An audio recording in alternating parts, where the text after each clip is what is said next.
Então a gente segue com a nossa série Anti-Trends, baseado nesse livro aqui.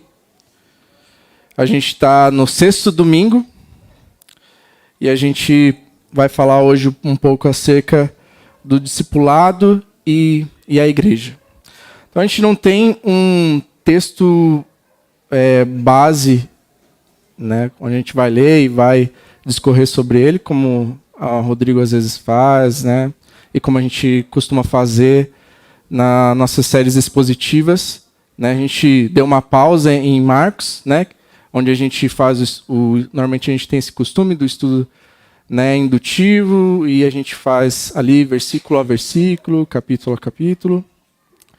Mas a gente sentiu uma necessidade como liderança para falar acerca do discipulado, de tudo aquilo que biblicamente é falado acerca do discipulado. Eu não sei se esse negócio aqui está funcionando, tá? Vamos testar. Senão eu tenho um laser para ficar na cara do Mike. Então vamos lá. Semana retrasada, eu vi um desenho de um tatuador aqui de Curitiba e que me fez ficar bastante pensativo. Vamos ver se vai ter que ser o Mike. Então na sua cara, Mike. E o desenho era com base nessa música aqui. E o trecho da música diz assim: pois não vejo Deus na igreja, mas em compensação eu vejo em todo o resto. Cara, eu acho que assim, a gente normalmente tem a tendência de, às vezes, querer ir lá nos comentários e né, querer defender a igreja, né? Mas, sinceramente, eu fiquei pensando acerca de qual era o motivo de uma pessoa ter coragem de pegar essa frase e tatuar ela no seu corpo. A ponto de, tipo assim, tamanha aversão à igreja essa pessoa tem. E logo no começo desse capítulo, né, a gente dividiu a série exatamente conforme os capítulos do livro, e logo no começo tem uma frase bem interessante, que ele diz assim, Bill Hall: no mundo inteiro, o pior fracasso das igrejas tem sido a disparidade alarmante entre o que Cristo é e aquilo em que seus discípulos se transformam. Existem muitos motivos para que uma pessoa possa ter algum tipo de aversão em relação à igreja. E eu não quero ser leviano a ponto de, tipo assim, achar que é somente isso. Tem muitas coisas que podem acontecer, que podem fazer com que uma pessoa, ela, cara, não quero mais saber de igreja, eu não tenho ranço disso. Mas com certeza, a questão de que as pessoas verem Cristo e muitas vezes não enxergarem Cristo na igreja é um desses motivos. E aí a gente, pensando acerca do que o discipulado tem a ver com isso, e talvez seja um dos motivos pela qual a igreja não consiga refletir quem Cristo é, porque muitas vezes a gente pensa no discipulado ou pensa em questão da maturidade cristã como uma coisa feita para dentro. E aí eu tenho uma imagem que talvez para a gente poder entender um pouco disso. A ideia é que muitas vezes a gente pensa no discipulado como algo que eu faço para me tornar um cristão melhor. E a gente pode se parecer como bexigas. A gente enche, nós estamos cheios, mas pouco impacto e pouca relevância a gente tem na vida das pessoas. Mas, se a gente pensar que nós somos como um copo d'água, que a gente é cheio de Deus, mas a gente está tão cheio que essa água ela transborda e ela impacta outras pessoas, a gente pode ter uma relevância muito maior para aquilo que realmente o discipulado pode ser. Porque a gente pode pensar que muitas vezes, eu não sei se isso faz sentido para vocês, mas a questão é que, para mim não faz sentido nenhum você ser Quando a Bíblia fala assim, acerca da transformação que o Evangelho faz nas nossas vidas, não faz sentido nenhum essa transformação ocorrer sem gerar nenhum tipo de impacto nas pessoas que estão à nossa volta. Então a proposta é que a gente seja como um copo cheio, onde a gente está sendo cheio de Deus, mas a gente está transbordando isso, transbordando essa água. Aquela mulher na fonte, a gente tem essa passagem super emblemática. Aquela mulher está retirando água de uma fonte e Jesus chega até ela para pedir água. E ele fala assim: se você soubesse quem está lhe pedindo, você pediria e você jamais teria sede de volta. É essa água que nós bebemos, é essa água que nós devemos transbordar para as pessoas que estão à nossa volta. Se talvez não fez sentido o balão e a água, talvez o que Jesus falou faça um pouco mais. Em Mateus 5, 15, 16, Jesus fala: e também ninguém acende uma candeia e a coloca debaixo de uma vasilha. Pelo contrário, coloca no lugar apropriado e assim ilumina todos que estão na casa. Assim brilhe a luz de vocês diante dos homens, para que vejam suas boas obras e glorifiquem o Pai de vocês. E aí a questão é: será que a luz de Deus que está sobre nós está gerando boas obras e essas boas obras são vistas pelo mundo lá fora, de forma que eles glorifiquem a Deus? E aí talvez faça sentido aquela primeira frase em relação a como as pessoas se sentem com a igreja. Porque talvez essa luz não esteja brilhando, talvez esteja sendo colocado debaixo de uma cama, talvez não está sendo colocado onde precisa ser colocado. E como consequência as pessoas não conseguem ver essas boas obras e não conseguem glorificar a Deus por causa dessas boas obras. Eu acho que a gente tem um bom exemplo aqui na igreja, quando o Lucas veio testemunhar acerca da ida dele para o Rio Grande do Sul, quando a Agnes veio, agora a gente está vendo o Paulo lá, sabe? Isso dá um pouco de sentido, quer dizer, Cristo veio, transformou as nossas vidas e a gente não pode ficar parado, estagnado em relação a isso. Faz a gente se mover, faz a gente pensar em relação ao próximo e não pensar somente em nós. Essa luz que brilha, ela precisa estar lá fora. Por isso que muitas vezes, como liderança, a gente fala acerca de como a gente tem que pensar na igreja, fora dessas paredes. A gente tem uma oração de envio que fala exatamente disso, para a gente pensar nas pessoas que estão lá fora. A gente está sendo enviado lá fora. Porque tudo aquilo que a gente recebe aqui dentro não serve para a gente ir para casa e se sentir melhor, ou assim, eu cumpri a minha obrigação, eu fui na igreja essa semana. Não, isso precisa fazer com que sejamos transformados de uma forma que impacte outras pessoas lá fora. E aí tem uma frase também nesse livro que diz assim: o povo de Deus deve amar o mundo como Jesus ama, de forma concreta e sacrificiais, que destroem os argumentos e pretensões de incredulidade. Então, será que a questão é, a gente precisa pensar se o nosso amor pelas pessoas que estão lá fora realmente é o amor que Cristo sentiu por nós. E isso fala um pouco daquilo que é o Evangelho. Por isso que a primeira coisa que a gente começou a falar nessa série é acerca do Evangelho. Porque não faz sentido nenhum a gente falar sobre discipulado, sobre fazer discípulos, sobre... depois a gente falou sobre salvação, chamado, sobre a obra do Espírito Santo nas nossas vidas. Não faz sentido nenhum se a gente não começar lá do início, que é o Evangelho, e a obra do Evangelho nas nossas vidas.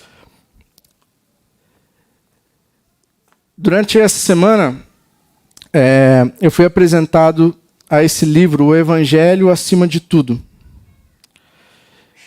Cara, tem muita coisa interessante, e às vezes a gente pode pensar que, talvez é um tema batido essa questão do evangelho, porque a gente escuta muito acerca do evangelho. E a gente pode pensar, o que será que eu posso aprender acerca do evangelho, além daquilo que eu já sei? Mas acontece que o evangelho é algo que está nas nossas vidas e que a gente precisa lembrar constantemente daquilo que é o evangelho. E tem uma coisa bem interessante que esse autor fala, que diz assim: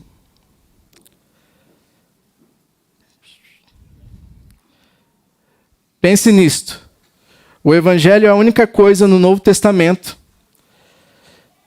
além do próprio Jesus, que é chamado diretamente de poder de Deus. Nada contém o poder de Deus, nada canaliza o poder de Deus. O evangelho é em si mesmo o poder de Deus em sua forma bruta, incontrolável e vencedora da morte. O evangelho é aquilo que traz transformação para as nossas vidas. Então, quando a gente escuta, por exemplo, aquele que rouba não rouba mais, aquele que mente não mente mais. Rouba quem? Mente para quem? Se não por próximo. Então o evangelho nos transforma e faz com que essa transformação tenha um impacto na nossa sociedade. Faz com que essa transformação não seja apenas, beleza, eu mudei, agora me converti, e é isso, acabou. O evangelho gera mudança. A mudança gera uma missão, porque depois que nós somos transformados, a gente pensa, eu tenho a missão de falar isso para as outras pessoas, eu tenho a missão de viver isso e de levar isso para fora. Isso não é uma coisa que está dentro de mim e fica dentro de mim. Isso precisa ser falado, precisa ser demonstrado. Essa missão gera multiplicação, porque essa ansiedade e esse comprometimento com a missão de Deus faz com que a gente vá e fale para outras pessoas acerca disso, e isso gere a multiplicação. Eu sei que a palavra multiplicação é uma coisa muito, pelo menos para mim, tem alguns gatilhos que geram, porque, cara, eu já fui em muito lugar onde essa questão da multiplicação era enfatizada, e aí eu vi coisas horríveis. E, na verdade, eu vejo que muitas vezes é o que acontece com a maioria de nós. As nossas experiências acabam nos levando para os extremos, e os extremos sempre são ruins. Então, às vezes, quando a gente tem algum tipo de experiência, por exemplo, com uma igreja mais carismática, aí a gente tende a ir para um lado mais... onde fala muito do Espírito e você vê coisas ruins, aí você vai para um lado que é tipo, não quero Espírito Santo, para o outro lado ali quase nem existe. E às vezes quando você vai para um lugar onde muito é enfatizado sobre discipulado, e aí vem essas questões da multiplicação, às vezes a gente pode tentar ir para esse lado, tipo assim, não quero ouvir sobre discipulado, não quero ouvir sobre multiplicação, não quero ouvir sobre essas coisas. E a verdade é que, como o Cacá falou, a gente é uma igreja que busca ser equilibrada em tudo. Essa questão da multiplicação é uma questão bíblica, não é uma questão que alguém trouxe, não é uma questão nova. Mas Jesus falou, ide, fazei discípulo, a igreja ela assumiu isso e ela foi e ela espalhou o evangelho para muitos lugares. E a multiplicação, ela gera a esperança, porque se a mensagem do evangelho está sendo espalhada, se o número de discípulos de Cristo está sendo multiplicado, o impacto disso na sociedade é grande. A gente pode olhar isso no Novo Testamento, o impacto da igreja, quando a igreja realmente se compromete, vai para fora desse ambiente que é só aqui na igreja. A gente está levando o evangelho para fora dessas paredes. Isso gera esperança para um mundo caído. Às vezes a gente pode pensar assim, não, a esperança está em um governo, a esperança pode estar em um político, de direita, de esquerda. A verdade é que a esperança está em Cristo. Essa semana eu fui visitar um amigo e eu encontrei o pai dele na recepção, e o pai dele trabalha com missões no sertão do Brasil. E uma das coisas que ele me falou que chamou muita atenção é que ele falou assim, o maior impacto na sociedade nessas regiões onde não tem água, não tem luz, não tem internet, não tem saneamento básico, nesses lugares mais remotos, o maior impacto é feito por empresários e pela igreja. E muitos empresários cristãos. Não foi alguém que acha. Essa pessoa roda o sertão do Brasil todos os dias. Ele estava no interior da Bahia quando descobriu que o filho dele estava com um problema de saúde. E ele veio para cá. E eu lembro que o Tom falou isso numa série acerca da política. Eu sei que foi uma série bem conturbada, gerou muito conflito, mas tem uma coisa muito real e muito importante que a gente precisa lembrar. A esperança para esse mundo não está na política. A esperança desse mundo está em Cristo. Somente Cristo é que realmente pode trazer esperança, a não ser que a gente pense que Cristo não é nosso Senhor, que existem tantos meios e tantas outras coisas, mas se a gente pensa que Cristo é o caminho, a verdade, a vida, se a gente olha para esse mundo como um mundo que está necessitado do Evangelho, Cristo é a única esperança. E não há mais ninguém que possa trazer isso. Esse autor ele fala algo muito interessante. Muitas habilidades moldam um ministério eficaz. Liderança de excelência, visão ampla, pegada empreendedora, execução disciplinada, mas todas essas habilidades não significam nada se não estivermos fazendo discípulos um a um. Tudo que realizamos no ministério deve partir de fazer discípulos ou levar a isso.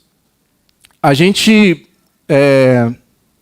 com a Converge, a gente teve muita coisa boa acerca de processo, a gente pensou muitas coisas acerca da igreja de forma sistemática, mas a questão é que nenhum sistema, nenhuma estrutura, ela vai ser mais importante do que essa questão de fazer discípulos, de estar envolvido nessa missão, de estar envolvido com o próximo.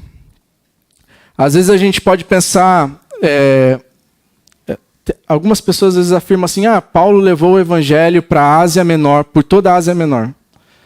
E a gente pensa, poxa, um só foi capaz de levar o evangelho por toda a Ásia. E é um espaço grande. Pense comigo, quanto tempo você levaria para espalhar a mensagem do evangelho por uma região de mais ou menos 550 mil quilômetros quadrados? Aí você pode pensar, peraí, mas eu não vou necessariamente precisar percorrer 550 mil quilômetros quadrados. Beleza. Ainda assim, dando uma pesquisada, meio por cima, seria necessário mais ou menos 6 meses para você percorrer essa região. Se você colocasse um objetivo, cara, eu vou caminhar por essa região, né? Lembrando que naquela época não tinha avião, não tinha carro, não tinha internet. Então, assim, se a gente fosse pegar, sei lá, um cavalo ou andando, a gente demoraria mais ou menos 6 meses para percorrer essa região. Veja que em Atos 19, 8 e 10 diz assim, Paulo entrou na sinagoga e ali falou com liberdade durante 3 meses, argumentando convincentemente acerca do reino de Deus. Mas alguns deles se endureceram e se recusaram a crer, e começaram a falar mal do caminho diante da multidão. Paulo então afastou-se deles. Tomando consigo os discípulos, passou a ensinar diariamente na escola de Tirano. Isso continuou por 2 anos, de forma que todos os judeus e os gregos que viviam na província da Ásia ouviram a palavra do Senhor. Vocês acham que seria possível uma pessoa ou 12 discípulos levar a mensagem do evangelho por toda essa região em apenas 2 anos? A questão é que não foi uma pessoa e nem 12. Paulo foi até Éfeso, encontrou 12 homens, esses homens se tornaram seus discípulos, foram ensinados, esses homens levaram a mensagem do evangelho para outras pessoas. E essas pessoas levaram a mensagem do evangelho para outras pessoas, que levaram para outras pessoas. E só assim foi possível que o evangelho se espalhasse por toda a região em apenas 2 anos. Então não é uma questão de uma pessoa. O foco não está em uma ou poucas pessoas. O plano de Deus sempre foi a igreja. A igreja é o plano de Deus, a igreja é esse lugar onde as pessoas são discipuladas, a igreja é esse lugar onde as pessoas são enviadas, a igreja é o presente de Deus para esse mundo caído. A gente não pode pensar que isso está sobre algumas pessoas, a gente precisa lembrar de que esse é um chamado meu e um chamado seu. Às vezes as pessoas podem pensar que foram os discípulos, foram os apóstolos, pessoas especiais. A questão é que quando nós olhamos para a história da igreja, não foi um discípulo, não foi os 12. A mensagem do evangelho estava impactando e gerando transformação no coração das pessoas. As pessoas tinham essa missão de levar a mensagem do evangelho. Esse comprometimento com essa missão gerava essa multiplicação. E essa multiplicação, então, pôde gerar o impacto sobre a sociedade que essas pessoas estavam.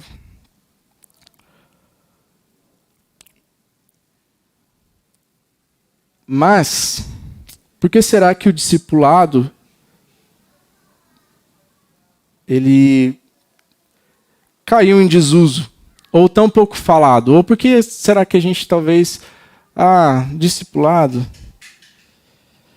E porque talvez isso... E na verdade esse é o motivo que a gente escolheu o nome para a série, que é tipo assim, antimoda. Por que o discipulado é uma questão que não está mais tão na moda assim? Talvez seja porque o cristianismo é mais do que apenas a profissão de uma crença. Envolve trabalho, mudança e transformação contínuos. Envolve estudar, aprender, obedecer e uma vontade contínua em seguir Jesus onde quer que Ele os conduza sem condições ou limites.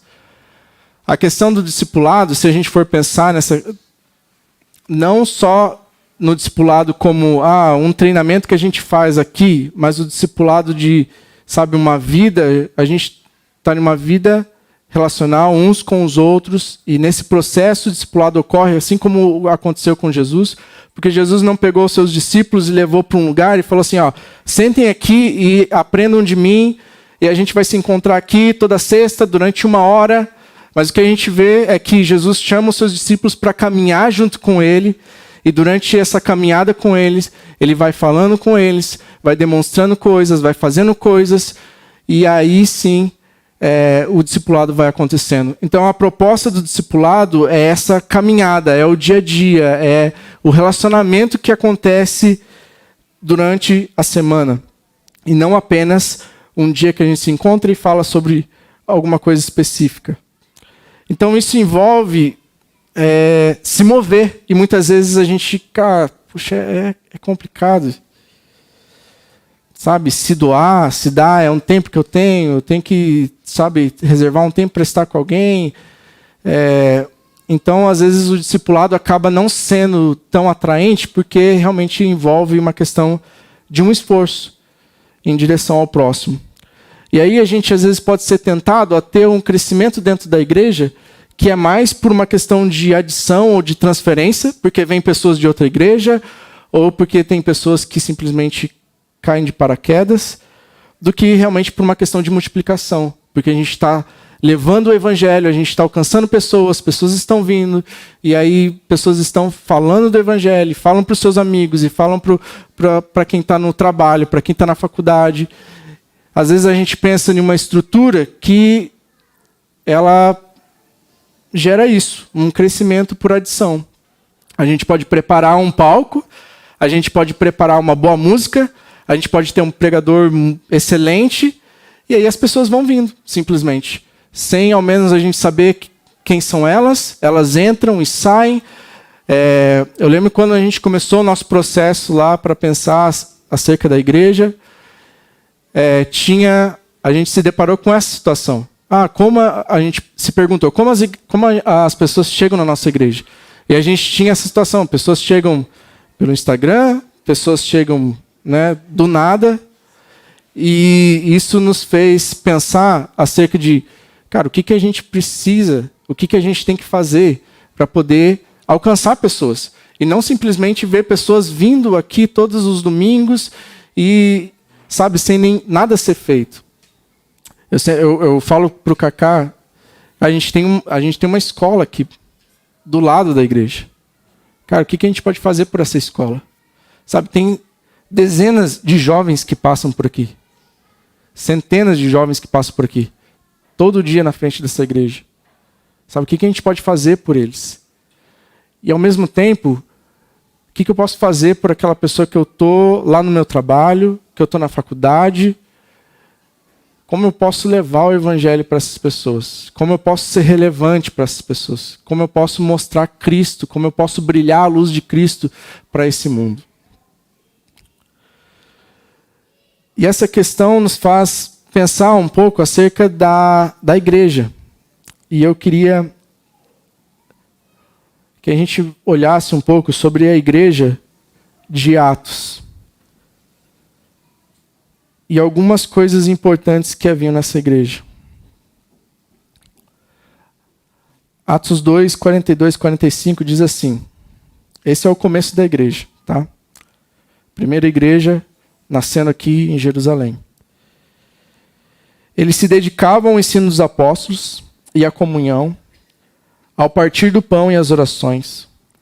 Todos estavam cheios de temor, e muitas maravilhas e sinais eram feitos pelos apóstolos.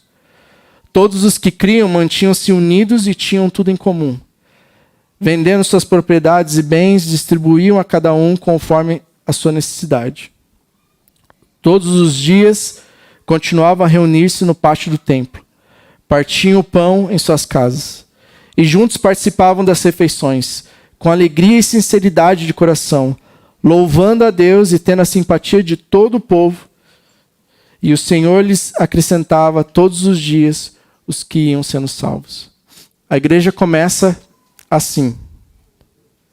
Primeira coisa, se dedicando ao ensino dos apóstolos. Eu deixei algumas referências aqui de algumas pregações importantes dentro do livro de Atos, para que depois talvez vocês pudessem olhar, a gente não vai ler, mas talvez vocês possam olhar um pouco do que fundamentava o ensino dos apóstolos. E o ensino dos apóstolos era nada mais do que aquilo que eles tinham visto e ouvido do próprio Senhor. Eles não tiveram tempo para poder esquematizar ou pensar coisas. Eles simplesmente faziam o quê? O que o Senhor falou para mim, o que eu vi o Senhor fazendo, é isso que eu vou falar para as pessoas. E era isso que eles compartilhavam com as outras. Essa igreja estava sendo ensinada diariamente acerca daquilo que Jesus fazia, acerca daquilo que Jesus ensinava. E com certeza, eu acho que a igreja precisa estar baseada nisso, no ensino. Mas também diz ali que eles não só se dedicavam ao ensino dos apóstolos, mas também à comunhão. E aí a palavra comunhão aqui no grego, que é usada koinonia, ela tem muitos significados. Inclusive eu lembro que a gente teve uma época aqui que a gente tinha um tempo depois do culto, quando normalmente acho que era o primeiro domingo ou o último domingo do mês. A gente separava um tempo onde as pessoas traziam comida e a gente comia, e aí a gente chamava esse tempo de koinonia. Acontece que koinonia não é somente comer junto. Koinonia é alguma coisa muito mais íntima e relacional do que simplesmente compartilhar uma refeição. Mas é aquilo que muitas vezes acontece quando a gente compartilha uma refeição. Às vezes a gente, na mesa, a gente consegue ter a liberdade para abrir o nosso coração. Às vezes a gente pode colocar alguma coisa que a gente está passando, ou alguém fala algo que a gente está passando. Koinonia é aquilo que a gente tem nos nossos grupos de conexão toda semana. Porque são em momentos como esse que a gente tem a oportunidade de falar, cara, como é que vocês estão? Ah, não tive uma semana boa, estou passando por isso. Koinonia é aquilo que a gente tem nos nossos grupos de WhatsApp, que a gente fala, cara, eu preciso de oração, eu preciso de ajuda, eu preciso que alguém me ajude com tal situação. Koinonia é muito mais do que simplesmente só estar junto ou comer junto, mas é esse relacionamento de intimidade a ponto de que a gente sabe o que está passando na vida de uma pessoa, a pessoa sabe o que está passando na nossa vida, a gente está compartilhando a nossa vida com ela, e com isso a gente pode ajudar um ao outro. Essa igreja, a igreja tinha esse senso tão forte nela, que embora eu não acho que seja o correto, eles venderam tudo o que tinham e eles dividiram entre eles. Gente, não tem nada na Bíblia falando que a gente tem que fazer isso. Simplesmente eles sentiram uma coisa dentro deles que, cara, a gente precisa estar junto. E, cara, vamos fazer o seguinte, vamos vender tudo e vamos morar junto. E é engraçado porque, às vezes, eu já vi pessoas falando, poxa, bem que a gente podia comprar um terreno, né? E cada um construir sua casinha, a gente podia ficar todo mundo junto lá. É mais ou menos esse desejo de se relacionar. A gente passou muito tempo sem o nosso grupo de conexão. Não sei se foi assim no de vocês, mas quase toda semana alguém ia lá e falava assim, gente, estou com saudade. Sentia falta disso. Sentia falta desse relacionamento, sentia falta de estar junto, sentia falta de compartilhar as coisas da vida. Tanto que a gente não se prendeu ao grupo, a gente saiu junto, a gente deu rolê junto, porque a gente estava compartilhando a vida junto. E é isso que a gente como igreja precisa ter. Somos fundamentados na palavra, mas precisamos ter koinonia, esse relacionamento um com o outro, a ponto de se preocupar com a vida do outro, a ponto de querer saber como cada um está, se envolver na vida de cada um.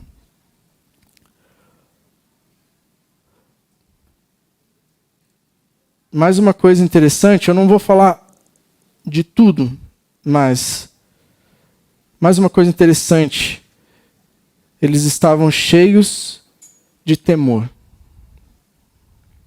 A palavra que é usada aqui para temor, a palavra phobos, que pode ser traduzida como medo no fundo da alma. E, cara, a gente precisa ter isso na nossa igreja.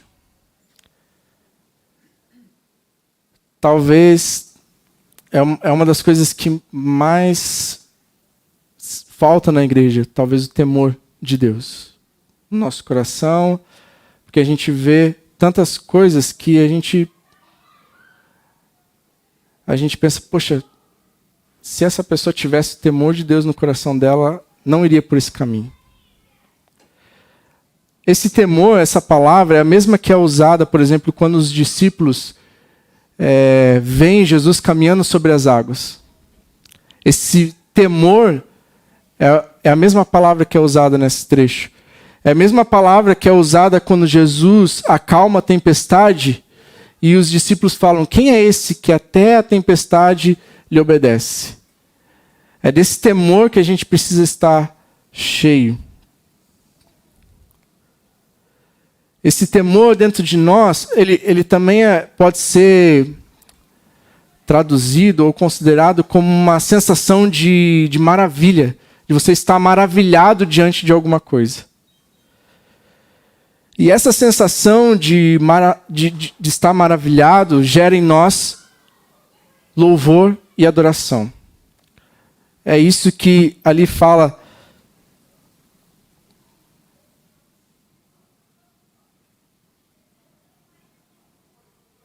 Todos estavam cheios de temor, e muitas maravilhas e sinais eram feitos pelos apóstolos. E aí eles falam aqui: todos os dias continuavam a se reunir no pátio, partiam o pão em casa, juntos participavam das refeições com alegria e sinceridade de coração, louvando a Deus e tendo simpatia de todo o povo. Veja que o temor, ele gera isso dentro de nós. Eu não sei quantos de vocês, eu não sou uma pessoa viajada, não posso, tipo assim, que nem o Cacá às vezes fala assim, não, eu fui para tal lugar, não sei o quê, viajei tantos países, né? Eu conheço Paraguai, Argentina e só. Mas, cara, eu acho que o lugar mais incrível que eu fui foi Foz do Iguaçu, foi as Cataratas. Eu já fui diversas vezes para lá, porque a gente tinha uma convenção da igreja que era feita lá, então a gente ia para lá todo ano. Eu não sei para vocês, talvez tem pessoas que não acham nada demais, mas para mim era tipo assim, toda vez que eu chegava perto e começava a avistar as cataratas, eu tava assim, tipo, cara, que lugar. E aí, tipo assim, sempre falando para as pessoas, você já foi para Foz? Cara, você tem que ir para Foz, cara. Foz é incrível. Cara, que animal aquilo. E essa empolgação parece que não sai. Tipo, eu posso ir 20 vezes, eu vou lá e, cara, eu fico extasiado com as cachoeiras. Eu tenho um sonho de um dia passar uma noite naquele hotel lá. Só para poder, tipo, dormir ao som das águas, poder acordar bem cedinho, que não tem ninguém, e passar um tempo lá contemplando. E talvez é essa sensação que nos motiva e nos leva a adorar a Deus por quem Ele é. Não é por... Cara, se a gente for olhar para os Salmos, é isso que a gente encontra nos Salmos. Os Salmos estão rodeados de dimensões da grandeza, do poder, da soberania de Deus, de quem Deus é. E por isso, é claro, como líder de louvor, não podia deixar de trazer alguns Salmos aqui. Salmo 8:1 diz: o Senhor nosso, como é majestoso o teu amor em toda a terra, tu cuja glória é cantada nos céus. Salmo 33:8-9 diz assim: toda a terra tema ao Senhor, tremam diante dele todos os habitantes do mundo, pois ele falou e tudo se fez, ele ordenou e tudo surgiu. Salmo 99:1 diz: o Senhor reina, as nações tremem, o teu trono está sobre os querubins, abala-se a terra. Salmo 104:1 diz: bendiga ao Senhor a minha alma, o Senhor meu Deus, tu és tão grandioso, estás vestido de majestade e esplendor. Salmo 145, versículo 3. E esse, vão para casa, leiam inteiro, esse salmo é incrível. Grande é o Senhor e digno de ser louvado, sua grandeza não tem limites. A gente vê essas expressões do salmista falando sobre a grandeza de Deus, porque muitas vezes não, eu acredito que ele estava nesse sentimento de temor, de estar incrivelmente maravilhado acerca de quem Deus é. E se a gente olha para Atos e a gente simplesmente para por ali, parece muito perfeito. E qual é o erro? E antes de falar desse erro, uma coisa que me chama muita atenção nas Escrituras é que a palavra de Deus, ela não esconde as coisas erradas. E aí eu vejo muitas vezes as pessoas falando, não, a Bíblia foi escrita por homens. Ela não é inspirada por Deus, ela foi escrita por homens. E eu normalmente penso assim, cara, se eu escrevesse a Bíblia, tem tanta coisa na Bíblia que eu iria tirar. Quando você olha para algumas coisas, por exemplo, pensando nessa questão dos Salmos, a gente olhar para Davi. Eu sei que tem um trecho que às vezes é mal interpretado, quando fala assim, Davi era um homem segundo o coração de Deus. Há um erro nisso pelo fato de que Saul havia sido escolhido pelos homens e Deus havia escolhido Davi. Por isso que ele era segundo o coração de Deus, porque ele havia sido escolhido por Deus. Mas mesmo assim, se a gente for olhar para Davi, cara, eu tiraria muita coisa da história de Davi ali que é vergonhosa.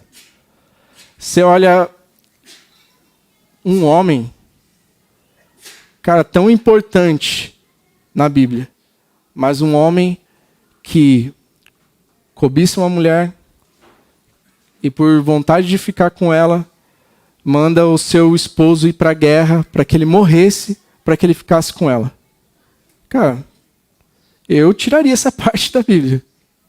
Alguém que é da linhagem de Jesus, cara, risca isso. O que a gente vê na Bíblia, a Bíblia expõe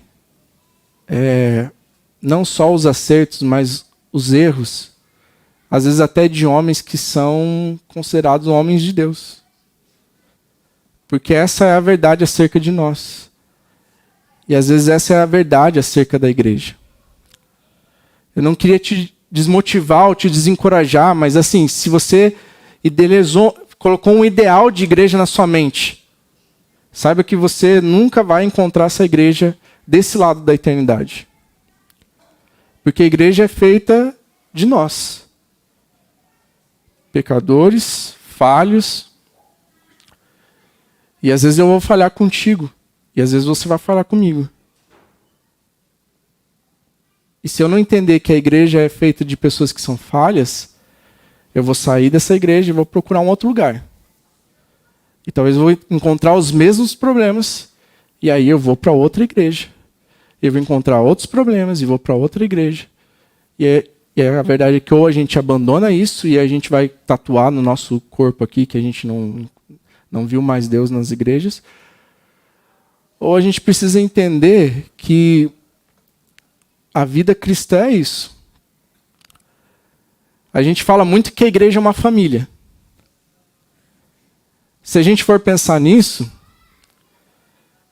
cara, ninguém chega para o pai e para a mãe, assim, tem suas exceções, tem pais e mães, né, complicados, mas ninguém discute com seu pai e com a sua mãe e chega assim, ó, seguinte, estou saindo dessa casa, não sou mais teu filho, vou procurar outra família, procurar outro pai e outra mãe.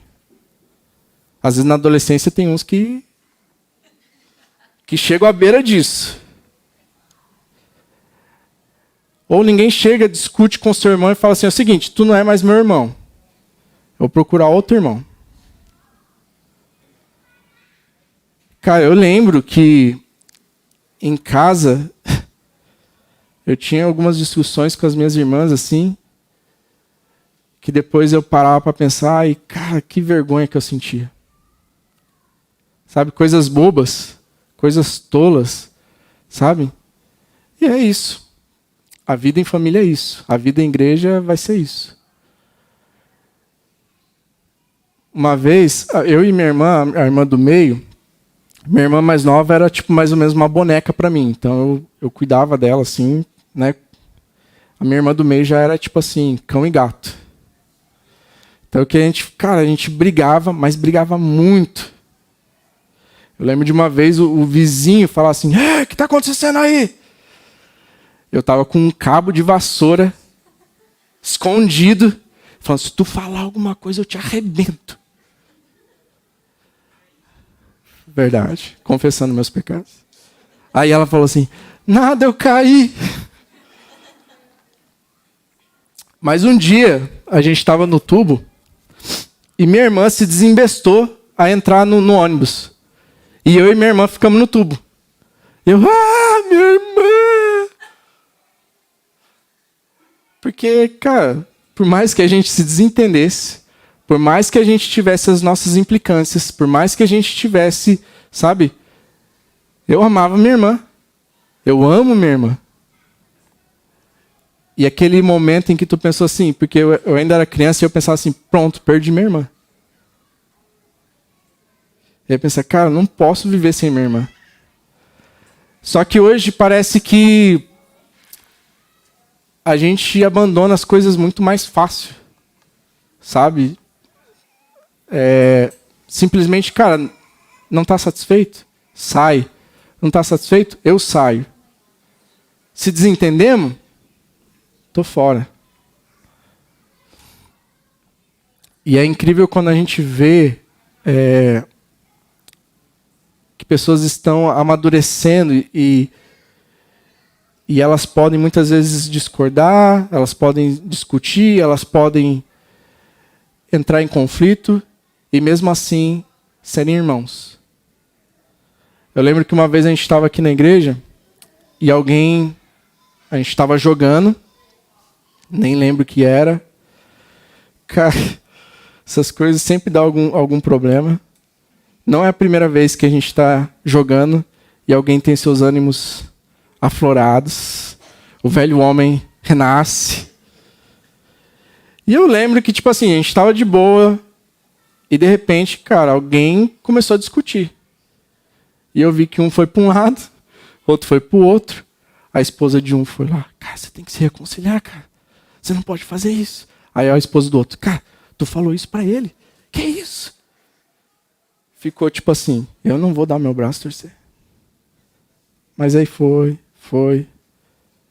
As duas pessoas entraram na cozinha, tiveram uma conversa. Cada um expôs seu ponto. Cara, não foi legal você falar isso. Cara, me desculpe, mas eu me senti assim. E aí, se resolveram. Me chamaram para orar por eles. E a amizade continuou. E tá certo. Porque nesse lugar de igreja é assim. Se a gente tem um lugar onde não tem conflito, alguma coisa está errada. Ou às vezes a gente não está sendo sincero, a gente está aceitando as coisas e a gente não está sendo sincero diante das coisas. Porque a gente precisa ter um ambiente na igreja onde as pessoas podem ser elas. Não alguém que eu quero que a pessoa seja. Porque a obra é feita por Deus. A obra é feita pelo Espírito Santo. E às vezes a gente acaba não compreendendo que cada um está em um processo diferente. Às vezes, confesso que, cara, me dá muita aflição e muita tristeza quando alguém fala assim, pô, você viu fulano? Fulano fez tal coisa. Cara, fulano não é cristão. Aquilo lá não é crente. Gente, eu já ouvi de gente falando dessa forma. E aí você tem que pensar, cara, deixa Deus fazer obra na vida da pessoa. Você pode chegar, você pode falar para ela o que está errado, porque a questão não é deixar as pessoas viverem no erro ou viverem no pecado. A gente é chamado a exortar o nosso irmão quando ele está no erro, quando ele está pecando. Falar, fulano, tu fez isso, isso e isso. Isso, cara, não é certo. Você está em pecado. Falar isso em amor. Mas não falar no sentido de, cara, você não é crente por causa disso. Porque a vida cristã é um processo, é uma caminhada. E a gente não sabe aonde aquela pessoa está dentro da caminhada dela. Talvez você chegou a um conhecimento da palavra, a uma maturidade cristã que faz você perceber que aquilo não é certo, que, cara, mas talvez a pessoa está passando por um momento em que ela precisa ser exortada, mas precisa com que Deus faça a obra na vida dela. Precisa com que ela precisa olhar para as coisas, a gente fala, mas deixa com que Deus age. Acho que toda vez que a gente tenta agir no lugar de Deus, cara, dá ruim. Toda vez que a gente se coloca nesse lugar que a gente consegue, que a gente quer fazer aquilo que Deus faz no coração da pessoa, dá ruim. Veja que nem a conversão, por mais que a gente é chamado a pregar o evangelho, quem converte as pessoas? É a nossa palavra? É o quanto a gente consegue explicar para as pessoas acerca de Deus? Ou é a obra do Espírito Santo que convence o pecador do pecado, da justiça e do juízo de Deus? Nossa função é falar. Mas esse trabalhar no coração é feito por Deus. E a gente não conhece o coração das pessoas e por isso a gente não pode julgar nesse sentido, sabe, aonde a pessoa está e chegar até mesmo falar que fulano não é cristão. E o erro dessa igreja aqui não é necessariamente... Assim, se vocês lerem o livro de Atos, logo o número da igreja aumenta e logo eles encontram um grande problema na distribuição de alimento. E tem muitas outras coisas que acontecem. Então, se você for ver, se você ir para frente, seguir lendo o livro, você vai ver, cara, tem muitas coisas ruins que acontecem na igreja. Nem por isso deixa de ser igreja. Mas a questão aqui é que Jesus tinha dado uma ordem para eles em Atos 1, versículo 4 e 8. Certa ocasião, enquanto comia com eles, deu-lhes esta ordem: não saiam de Jerusalém, mas esperem pela promessa do meu Pai, da qual lhes falei. Mas receberão poder quando o Espírito Santo descer sobre vocês, e serão minhas testemunhas em Jerusalém, em toda a Judéia e Samaria e até os confins da terra. Essa era a ordem de Cristo. Jesus falou assim: fiquem aqui até que vocês recebam o Espírito Santo. Mas não é para vocês ficarem aqui. Vocês receberão o poder do Espírito Santo. Palavra poder ali. Palavra no grego, dunamis. Mesma palavra que dá origem para dinamite. Algo extremamente impactante. Que faria com que eles pudessem ser testemunhas de Cristo. Só que, porém, o que a gente vê lá em Atos 2 é que eles pararam, eles estagnaram. Eles estavam crescendo, mas ficou só ali. Depois a gente vê o que acontece. Vem perseguição, a igreja se espalha. E é por isso que o evangelho é levado a outros lugares que não só em Jerusalém. Porque esse é o propósito do Senhor na igreja. A igreja recebe pessoas, forma discípulos. Esses discípulos, eles têm essa missão de levar o evangelho, eles saem da igreja, eles falam para as pessoas que estão lá fora. Pessoas escutam acerca de Jesus. Porque o propósito de Deus não é que a gente esteja aqui só para nós, pensando, cara, eu vou... Como na academia, sabe? Você faz academia, você tipo assim, você fortalece seu corpo, você fica forte e não tem nada a ver com os outros, a não ser parecer forte para os outros. Então a gente não é chamado para o amadurecimento cristão. Essa questão do caminhado, do discipulado, não é uma questão para nos fazer um cristão forte. E é isso. É para o outro, é para o próximo, porque sempre vai ser para o próximo. Quando a gente está na série de Marcos, e a gente chamou essa série de O Deus Servo. Porque a gente olha para Cristo e a gente vê Cristo servindo ao mundo. Os discípulos de Cristo são chamados para servir o mundo. Não tem outra opção. E para terminar, sei que vocês estão ansiosos com a festa. Só queria deixar aqui. Aqui, Bill Hall vai falar de 3 características de maturidade. E o Greer, não sei se é assim que se pronuncia, vai falar sobre 3 convicções que mudam o mundo que eu gostaria que vocês refletissem. 3 características de humildade. Cristãos maduros não se defendem quando se verifica que estão errados. Cristãos maduros não sentem que perdem algo por não pecarem. E cristãos maduros acham mais fácil e natural fazer a vontade de Deus do que não fazer. E aí, não estou falando que é fácil. Mas a questão é que quando a gente vai amadurecendo, já que a gente entra nessa questão de maturidade cristã, esses são alguns sinais de pessoas maduras. Pessoas que vão ouvir, que às vezes vão falhar, e elas escutam isso e elas vão tentar corrigir. Pessoas que não sentem que, poxa, sabe, às vezes parece que eu estou na igreja, mas tem tanta coisa que eu estou perdendo lá fora.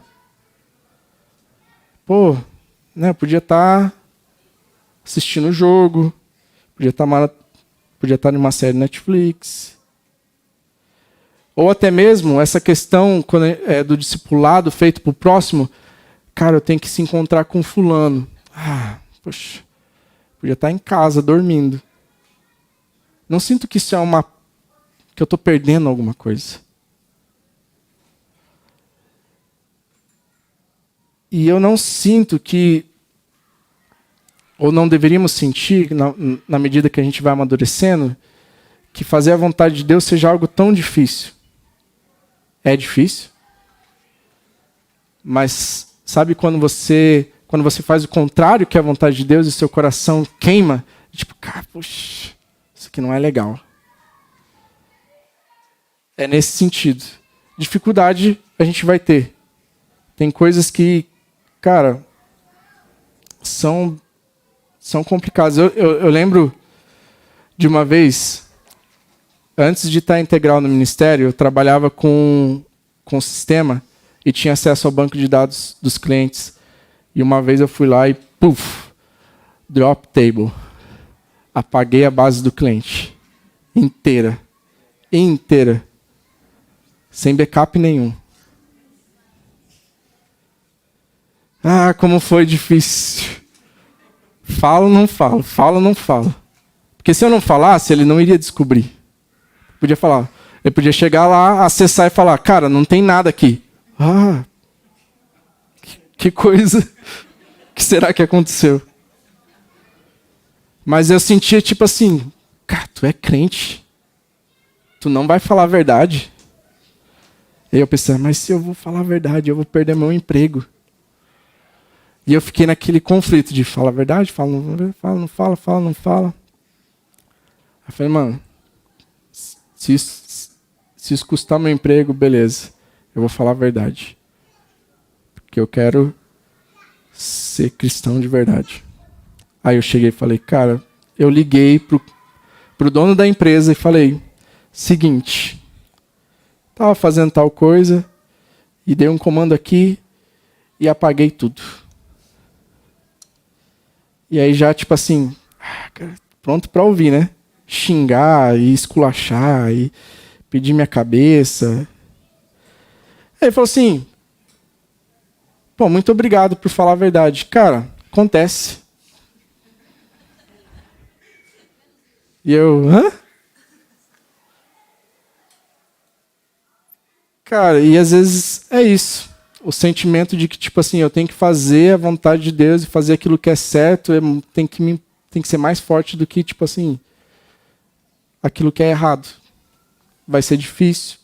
Podia ter sido diferente. Ele podia ter me pedido para eu ser mandado embora, ele podia ter me xingado, como já aconteceu com outros clientes. Não que eu tenha deletado a base dos outros clientes. Mas aconteceu. Fui xingado, fui insultado. Quem já trabalhou com suporte, cara, é xingamento todo dia. É ouvir reclamação todo dia. E às vezes é meio desmotivador, porque tu vai no ônibus não pensando assim, cara, hoje vai ser um dia incrível, né? Porque assim, teu trabalho é resolver o problema dos outros. Então você vai, sabe, quase que para um matadouro todo dia, assim. Mas essa questão de você, cara, eu vou fazer aquilo que é certo, eu vou fazer aquilo que como cristão fui chamado para fazer, eu vou refletir a Cristo, eu vou brilhar a Cristo, eu vou, sabe, buscar fazer a vontade dele. E 3 convicções que mudam o mundo. Deus quer me usar. Cara, isso a gente precisa ter dentro do nosso coração. Sabe, não tem nenhuma pessoa aqui que Deus não queira usar. Todos nós que estamos aqui, a vontade de Deus é te usar. Deus quer fazer alguma coisa através de você. Segundo, o Espírito Santo que habita em mim. E aí é claro que a gente olha, por exemplo, veja que Jesus fala para eles, fiquem aqui até que vocês recebam o poder do Espírito Santo. E a gente precisa lembrar, o Espírito Santo habita em mim. O Rodrigo trouxe um exemplo que falava assim sobre o urso, que ele coloca lá o chapéu, coloca a roupinha para poder ir brincar na neve. E na verdade tudo que ele tinha, ele já tinha tudo que ele precisava para poder brincar. E a gente precisa lembrar disso, a gente tem o Espírito. Todo cristão, todo aquele que crê em Cristo tem o Espírito Santo dentro de si. Então tudo que você precisa para fazer aquilo que Deus quer fazer, você tem. E terceiro, serei para os outros o que Cristo foi por mim. E é por isso que a gente fala sobre a igreja e o discipulado. No sentido de que, cara, vamos ser uma igreja que está olhando para fora. E eu falo com um temor no coração, porque eu não falo de uma posição de uma pessoa que, cara, sabe, é o especialista na área. Eu me senti, de certa forma, muito constrangido em trazer a palavra nessa noite. No sentido de, cara, será que realmente isso tá na minha mente, sabe? Essa questão de ir, discipular pessoas, gastar o tempo com pessoas, sabe? Formar pessoas para que elas possam ir, falar do evangelho, pregar o evangelho para outras pessoas. Tem uma pergunta nesse livro que eu gostaria de deixar com vocês, para a gente finalizar. Seguinte: se Deus atendesse a oração da nossa igreja, se Deus atendesse a sua oração, a oração que você fez no decorrer dessa semana, quantas pessoas salvas estariam hoje aqui? Porque muitas vezes nossa oração é: Senhor, abençoa meu dia, minha família, e amém. Senhor, obrigado por todas as coisas que o Senhor me deu. Amém. Às vezes pouco da nossa oração é tipo: Senhor, olha para fulano, cuida de fulano, alcança tal pessoa. E, sabe, eu gostaria que vocês refletissem sobre isso, porque é algo que eu fiquei pensando e, de certa forma, Deus estava falando comigo e me exortando em relação a essas coisas. Nós somos uma igreja que não é perfeita, mas uma igreja que existe para glorificar a Deus, que existe para levar a mensagem do evangelho, que existe para formar pessoas que possam fazer isso lá fora. Amém?